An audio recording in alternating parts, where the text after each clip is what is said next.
देश के कई हिस्सों में बारिश और बाढ़ से मुसीबत कम होती नहीं दिख रही है। नदियों का जलस्तर बढ़ने से पानी निचले इलाकों में फैल गया। तेलंगाना में सड़क पर बह रहे बाढ़ के पानी में एक टीचर स्कूटी के साथ बह गई। तेलंगाना के जनगांव इलाके में एक टीचर स्कूटी से स्कूल जा रही थी। सड़क पर बाढ़ के पानी का तेज बहाव होने की वजह से वो संतुलन बरकरार नहीं रख सकी और अपनी स्कूटी समेत नदी में गिर गई। आसपास मौजूद स्थानीय लोगों ने जान पर खेलकर टीचर को बचाया।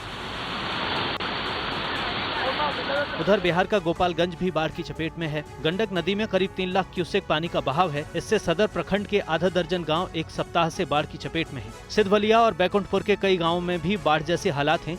तटबंधों पर गंडक का दबाव बढ़ गया है। वाल्मीकि नगर से गंडक में पानी छोड़े जाने की वजह से गोपालगंज के दर्जनों गांव जलमग्न हो जाते हैं। बरसात में स्कूल बंद हो जाते हैं। बाढ़ की वजह से 2 महीने तक बच्चे स्कूल नहीं जा पाते। उत्तर प्रदेश के लखीमपुर खीरी में भी भारी बारिश की चेतावनी के बाद प्रशासन अलर्ट पर है। नदियों का जलस्तर बढ़ गया है। बाढ़ के संबंध में जनपद स्तर पर कई बार बैठकें हो चुकी हैं।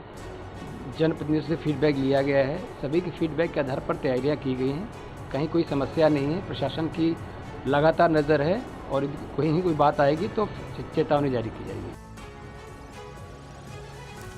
अमेरिका की राजधानी वॉशिंगटन डीसी में व्हाइट हाउस के सामने बिजली गिरने से 4 लोग गंभीर रूप से घायल हो गए। बिजली गिरने की तस्वीर कैमरे में कैद हो गई।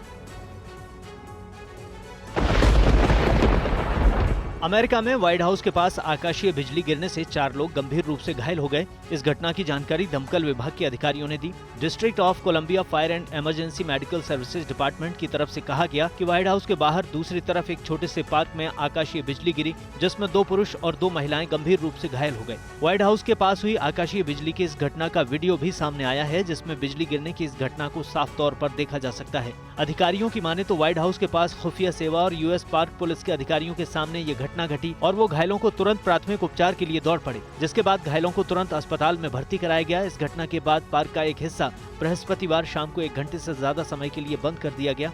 पूरे इलाके में सुरक्षा बढ़ा दी गई। घटना की कुछ तस्वीरें सोशल मीडिया पर भी पोस्ट की गईं। तस्वीरों में कई एम्बुलेंस और कम से कम एक दमकल ट्रक को चमकती रोशनी के साथ घटना स्थल पर काम करते हुए दिखाया गया है। गौरतलब है कि राजधानी वाशिंगटन डीसी में गुरुवार शाम को तेज आंधी आई, जिसके बाद ये घटना घटी।